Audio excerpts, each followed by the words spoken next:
మాతృదేవో భవ పితృదేవో భవ ఆనాదులా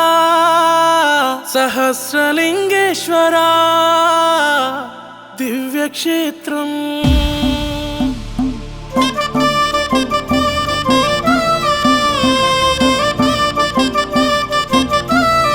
ఓ రక్త మాంసపు ముద్దలనే చేసి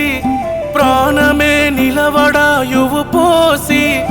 నేను నా వాళ్ళన్న బంధమేసి